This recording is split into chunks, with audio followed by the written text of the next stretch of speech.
তাই তো বিমল এখন এলো না কেন? তাই তো ভাবছি। শান্তু, তুমি বিমলকে কি খবর পাঠিয়েছিলে? বা আমি নিজে বলে এসেছি, বলেছিল যে নিশ্চয়ই আসবে। এই তো নাম্বার করতে এসে আছে। হ্যালো প্রফেসর, অনেকদিন বসবে। তারপর বিমল এত দেরি কেন? কোনো কাজ ছিল বোধ হয়। না, এমনি একটু দেরি হয়ে গেছে। শরীর ভালো আছে তো? শরীর ভালো, মনটা একটু অস্থির। কেন, মনের আবার কি হলো? সে ব্যবস্থা তো হয়েই যাচ্ছে। আজ আমি ফাইনাল কথা বলবো বলে তোমাকে ডেকে পাঠিয়েছি। না, তার রক্ষা কবচ সম্পর্কে জেনেভার আলোচনাকারীরা এখনো একমত হতে পারেননি। ও, এবং একমত না হলে সমস্যা। না, তোমাকে নিয়ে আর পারা যায় না শান্ত। Sorry daddy. হ্যাঁ বিমল, যে কথা হচ্ছিল, আজ একটা পাকাপাকি কথা। আপনি কি কাকাবাবুর কাছে চিঠি পেয়েছেন? কই না তো।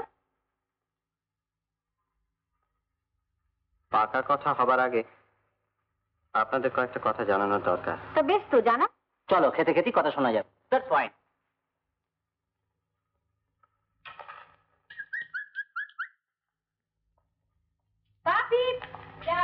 বলো বিমল, তোমার কি কথা?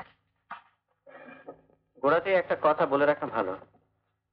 আমার বিয়ের পর আমার স্ত্রীকে আমাদের গ্রামের বাড়িতে বছরের মধ্যে 6 মাস থাকতে হবে। আপনার মেয়ের পক্ষে তা কি সম্ভব? অসম্ভব। তোমাদের ওই অজ পাড়া গায়ে আমার মেয়ের হেলথ অ্যান্ড মাইন্ড কোনোটাই পারমিট করবে না। একদিন থেকেই তো হাঁপিয়ে উঠেছিল। আমার মনে হয় তাহলে আর না এগোনোই ভালো। মানে যে গ্রাম আমার জন্মভূমি, আমার স্ত্রী তাকে ভালোবাসতে না পারলে স্ত্রী হলেও সে আমার সহধর্মিণী হবে না। কেউ কিন্তু দুঃসহধর্মিণী হবে। এ তোমার একটা অটোক্রেটের মতো কথা হলো। মানে তোমার ওই অজ বোরিং পাড়াগাঁকে ভালো না লাগলেও জোর করে ভালোবাসতে হবে? সেদিন রাস্তায় বুড়ি ভিকিরিটিকে দেখলুম। যেহেতু সে তোমার গ্রামের লোক, সেই হেতু তাকে রেসপেক্ট করতে হবে।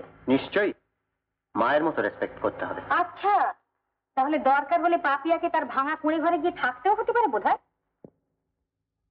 ওই বুড়ির ভাঙা কুঁড়ে ঘরের মতন যদি এখানকার সব বাড়িগুলো হতো, এই কলকাতা শহরটা একটা স্বর্গ হতো।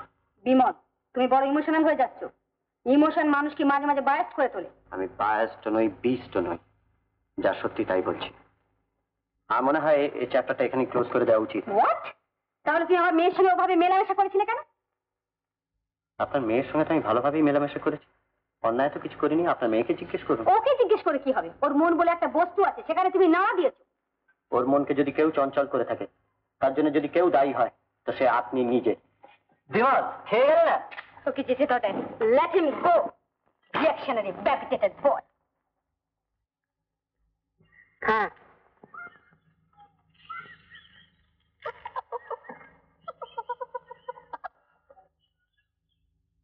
ও বাউন ঠাকুর,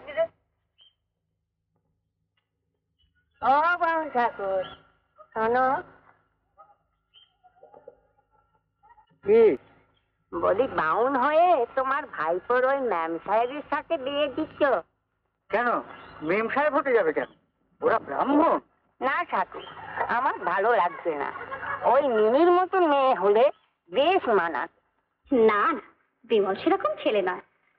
আর রহিমের মা বিমলকে নিজের ছেলের মতো ভালোবাসে। তার খুব ইচ্ছে মিনির সঙ্গে যাতে বিমলের বিয়ে হয়। তা ঠিক, বিমলের মতো ছেলে হয় না। তা গজুকে একবার বিমলের কাকার কাছে পাঠিয়ে দিও। হ্যাঁ ভাই, নিশ্চয়ই দেবো। আসে দিদি। আয় মা। না না, আমি যেতে পারবো না। কেন? বিমলকে আমার ভালো লাগে না। বিমলকে তোমার ভালো লাগে না কারণ তোমরা দুজনে একসঙ্গে স্কুলে পড়তে। তুমি ম্যাট্রিকও পাস করতে পারলে না, আর সে দুটো এমএ পাস করে কলেজে মাস্টারি করছে। তাই তোমার হিংসে। হিংসা না, ওর বড় অহংকার। আমার ভালো লাগে না। এই নিয়ে সেদিন আমার বিমলের সঙ্গে ঝগড়াও হয়ে গেছে। না না, ওখানে হবে না। ওখানেই হবে। তুমি তাকে ভুল বুঝে ভুল করেছো। ঝগড়া হয়েছে ভাব করতে কতক্ষণ? বেশ, তুমি না পারো আমিই যাবো বিমলের কাকার কাছে। মিনির সঙ্গে বিমলের বিয়ে হবেই। কল্যাণ বরেশু, বাবা জীবন, তোমার সহিত শ্রীমান গজুর ভগ্নী মিনির বিবাহ স্থির করিলাম। আগামী 2রা বৈশাখ বিবাহের দিন স্থির করিয়াছি। তুমি গাত্র হরিদ্রা ইত্যাদির জন্য কয়েকদিন পূর্বে আসিবে। আসিবার সময় বউ হাতের নিমিত্ত একটি ভালো বেনারসি শাড়ি কিনে আনিবে।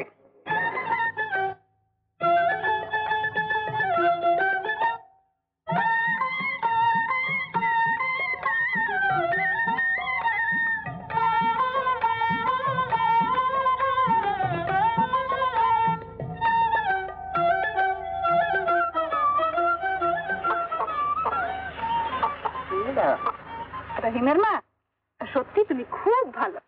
ও মা,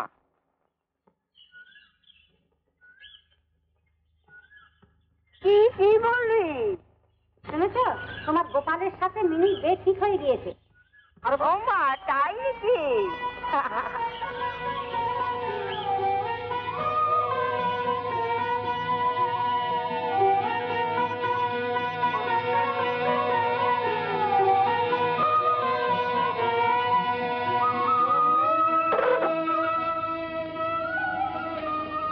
না,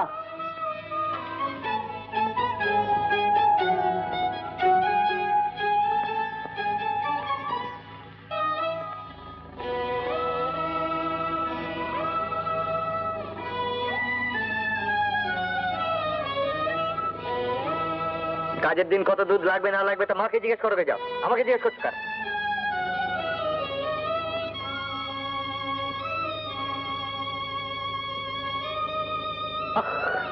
এই বুড়িটাই যত নষ্টের গোড়া। কি চাই? মিনিকে দিতে আলাম। কিসের শাড়ি? বিয়ের শাড়ি। মিনি তো আমার গোপালের বউ হবে, তাই শাড়িটা দিতে আলাম।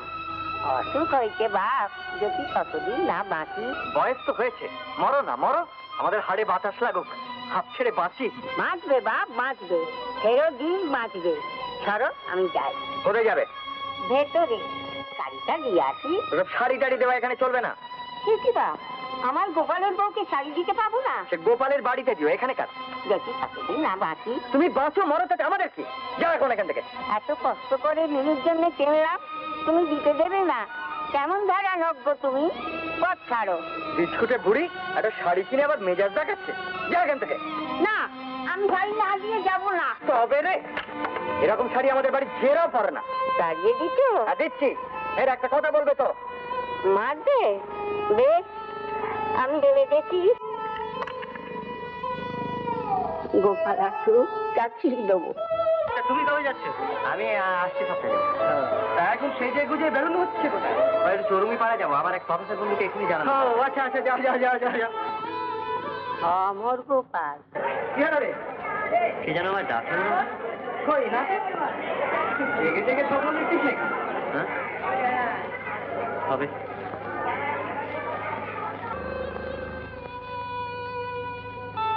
কি হলো? কি হলো মা? কি হলো? কি হলো মা? শাড়িটা দিতে গিয়েছিলাম, ওর দাদা কুকুরের মতন খেপিয়ে দিল। ওই গোয়ালটার কাছে কেনে যাও। ওঠো। কি হলো? কি হলো রহিমের মা? অসুখ হয়েছে বাপু। ও, সরকারি ডাক্তার কি খবর দাও? দেবো।